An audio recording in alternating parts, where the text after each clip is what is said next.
This will be one of the more unconventional videos I upload to the YouTube channel. I'm teaching Brief Calculus 2 this semester, and this coming week is expected to be very, very cold, like -7 degrees Fahrenheit, I think is the low for Tuesday.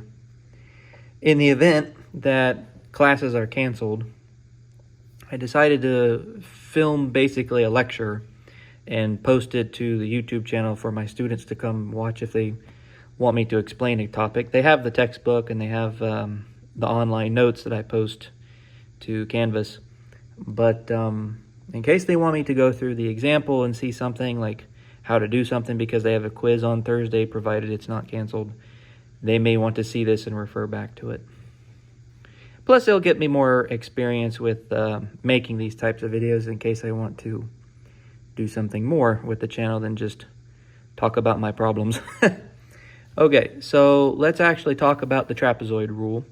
Last week, we talked about the midpoint rule, which if you have a non-negative function and you want to integrate between two numbers, a and b, this is like finding the area under the curve. And you can approximate that area under the curve using rectangles, which you saw in the midpoint rule.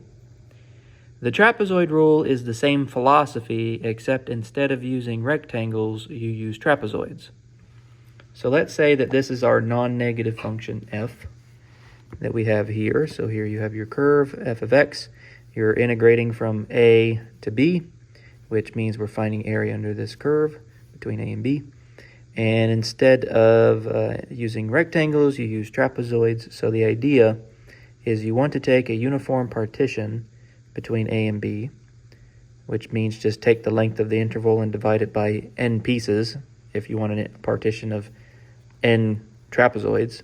So in this case, I've chosen n equal to 4, so I have 4 trapezoids, which means that the distance between two consecutive partition points, like x0 and x1 or x1 and x2, is just delta x, which is computed like this. It's the same thing that we saw with the midpoint rule. And if you want to get to the next partition point, all you have to do is start at x0 and then add however many delta x's over that you need to go. So if I want x1, I just add 1 delta x. If I want x2, I add 2 delta x's, so on and so forth. Now, if you think back to 3rd grade geometry, we know that we can calculate the area of a trapezoid as just 1/2 times the height times the sum of the two bases. So we have these three numbers, h, b1, and b2. If we look back over here at our picture, let's say that we're just focusing on this one trapezoid. The height of this trapezoid is actually delta x. It's the distance between x0 and x1, which is delta x. If we want b1 and b2, we can call this side b1 and we can call this side b2. And we see that the values b1 and b2 are the same as the outputs of the function at these two partition points respectively. So b1 is equal to fx0 and b2 is equal to fx1. So if I want the area of this particular trapezoid, I just plug in all that information over here. 1/2 is 1/2, h is delta x, b1 is fx0, and b2 is fx1. But if I want to generalize this for the other trapezoids, I notice that this trapezoid is fx1 here and fx2 here. Just plug in that point and that point into the function. And for this guy, you have fx2 and fx3, and the next one will be fx3, fx4. So you can generalize and replace b1 with fxi and b2 with fxi plus 1. And the reason I do that is because if I want to approximate area under the curve, all I have to do is add up the areas of these trapezoids. So written out explicitly, we have that the total area is equal to the sum of the areas of the trapezoids, which using this expression, I can just substitute it down here, and this is what I get. Now, the textbook denotes total area as T sub n, where T tells you you're using the trapezoid rule, and n tells you how many trapezoids you're using to do it. And as you saw with the midpoint rule, the larger n becomes, the more accurate your approximation is. So Tn is roughly equal to this integral, written down here, just as before. But when you actually go down to compute this, it may be convenient to write it in a slightly different way. So it's the same, it's the same formula. But notice what we have here. This delta x over 2 is independent of I. There's no I in this expression. So you have something times something else. There's no I here. So by distributive law, you can pull it out of the sum. So we end up with delta x over 2 down here. And then look at what you're left over with inside the summation. Start with I equals 0. You have fx0 plus fx1. Then increment I. So then you have fx1 and fx2. fx2, then fx3. fx3 plus fx4. You get the idea. You keep going and going and going until you get to n minus 1. So you have fxn minus 1 plus fxn. And then you count how many of those fx's you have. You only get one fx0, and you only get one fxn. And then all the other fx's are doubled. They get counted twice. So written down in a much more clean way, we see that Tn is equal to delta x over 2 times this summation, which you can write down here. So what is it that I want you to do with this expression in class? If I say, okay, here's an integral, I want you to approximate it with the trapezoid rule for n equal to 5, then you can write T5 is equal to, and then you just fill in all the details that you have into this, and then you just plug it in your calculator and you'll get your answer. So let me show you an actual example. This is the same example that we did with the midpoint rule, except now, obviously, we're using trapezoids. So I want to approximate this integral dx over x from 1 to 2, and I want to use it with the trapezoid rule, so I want to compute T5. I will give you the n. In this case, n is equal to 5. The first thing that you should do is basically figure out everything that you need first. Collect all the tools that you need to solve this problem. Write down your shopping list before you get to the grocery store. N is equal to 5 because I told you it was 5 here. A is equal to 1 from right here. And B is equal to 2, which is right here. And immediately I can compute delta x. Delta x is b minus a over n. So just plug in all those numbers. And we see that delta x is equal to 0.2 as a decimal. If we come down here and look at our picture, we're integrating the function f of x equals 1 over x from 1 to 2. We want that area under the curve. And I need to figure out what my partition points are in order to write down the areas of my trapezoids. So you start at x0, which is 1, and then you move up by 0.2 every time. So the next point is 1.2, then 1.4, 1.6, 1.8, and then you get to 2. And now you just need to compute, well, you can compute each individual area of the trapezoid, or you can just use the formula that I gave you at the end of the previous page.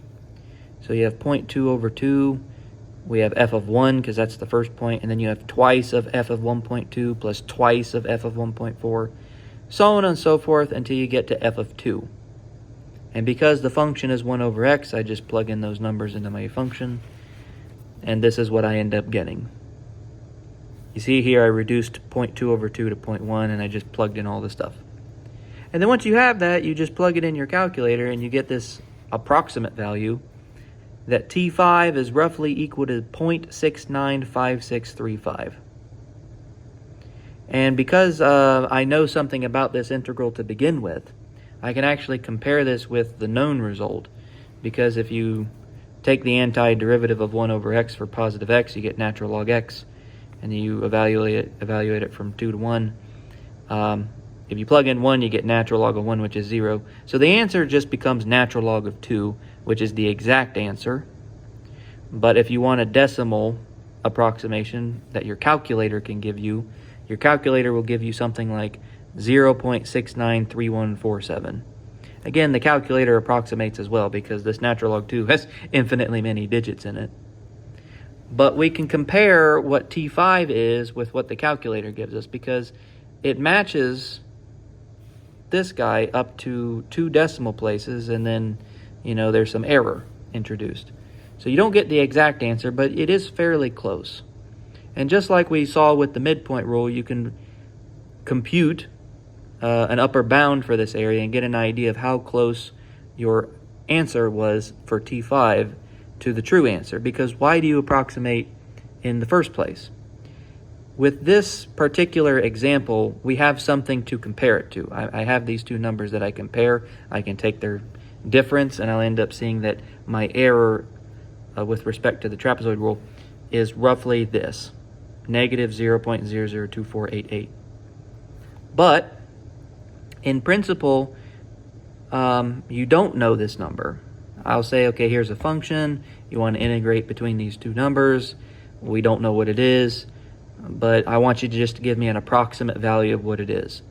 And then you choose n equal to 17 or whatever, and then you do this calculation. You can plug it into a computer, maybe Desmos, and you'll get an answer, and you say, okay, here's my answer. The answer is roughly this number. But you would like to know how close the number you got is to the actual true answer. And for that, we've developed upper bounds for these error estimates, which is what I'm going to talk about next.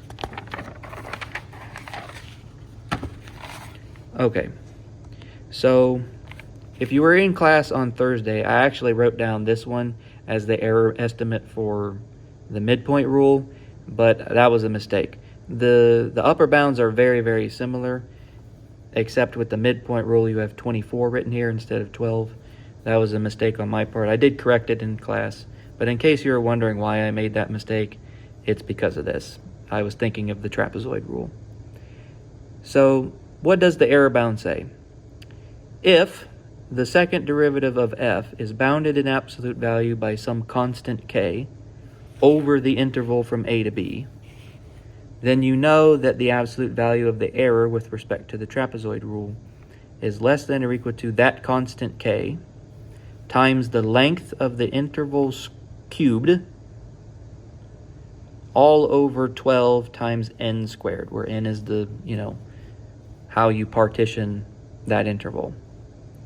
And it makes sense for us, right? Because if you choose larger and larger n, your approximation should get better, and it does get better because as n grows, this fraction decays towards 0, which means that your error will be very small. We are not going to prove this result. It requires more machinery than we have right now. I think you do it in maybe numerical analysis, which is way above this class. But we should be able to use this in our examples. So considering the example we just did, let's try and find an upper bound for the error ET. So this is the same problem that we had. We're looking at the same integral, and we want to know how accurate T5 was. The first thing you do is we need to find k. And k involves the second derivative. So we take the original function f of x, which I choose to write as x to the negative 1. I take its derivative, which gives me negative x to the negative 2. And then I take its derivative again, so I get 2 times x to the negative third, which is 2 over x cubed. Now, take the absolute value of this. The absolute value of the second derivative is the absolute value of this guy that I just wrote over here. And we need an upper bound for this. So remember, x is between 1 and 2 the whole time, because we're on the interval from 1 to 2. In order to make a fraction bigger, you make the denominator smaller. And the smallest we can make this denominator is 1, because of this. So this is bounded above by 2 over 1, which is 2, and that will play the role of my k. In fact, anything bigger than 2 will also work here, but I just need something, so let's choose k equal to 2. Now, second thing you should do, identify a, b, and n. A is equal to 1, b is 2, n is equal to 5. And once you have all the ingredients, you have your shopping list made out, you plug it into this formula. So we see that the absolute value of the error, bounded above by my formula, plug in everything that you know, and then just reduce the fraction. So we have 2 times 1 cubed over 12 times 25. 2 over 12 is 1 over 6. That's just 1. That's 25. So we see that we have 1 over 6 times 25, which is 1 over 150, which as a decimal is 0.00667. So my error that I had in the previous example is bounded above by 0.00667, or 0.00667, which means that I'm accurate up to 2 decimal places, and then I have this other number here. So let me say that a better way, because I didn't explain that well. My error, which is here, should be bounded above an absolute value by that number there, and it is. 0.0024 is less than 0.00667.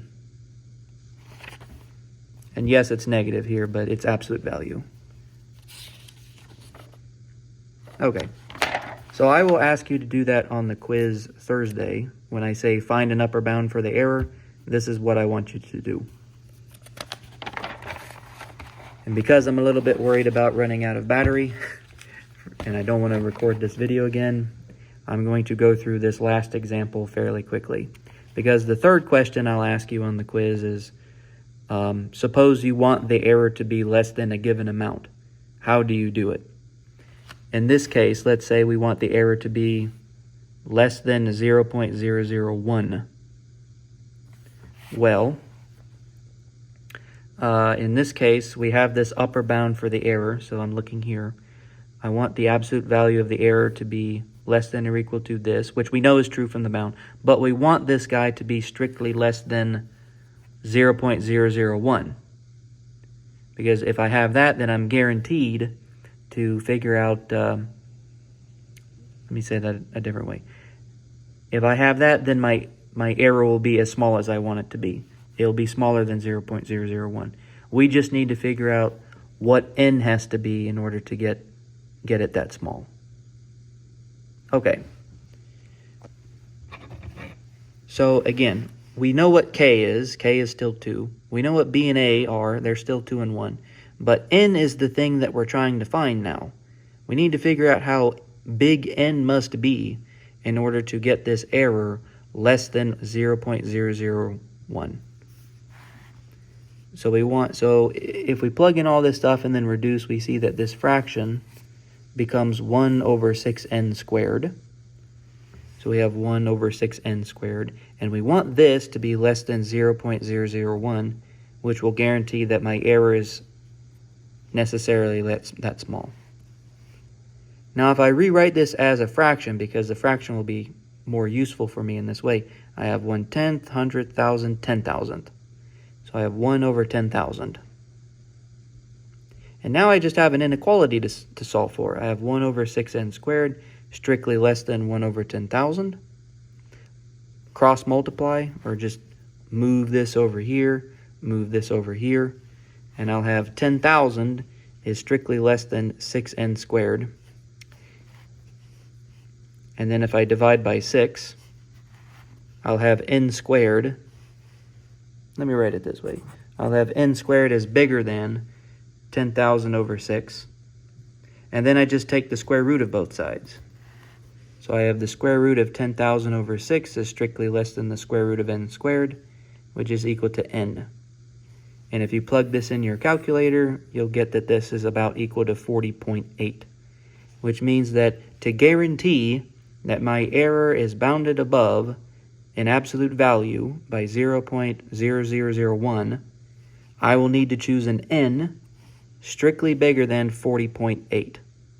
And since n is an integer, I can choose it to be 41. But anything bigger than 41 will guarantee it.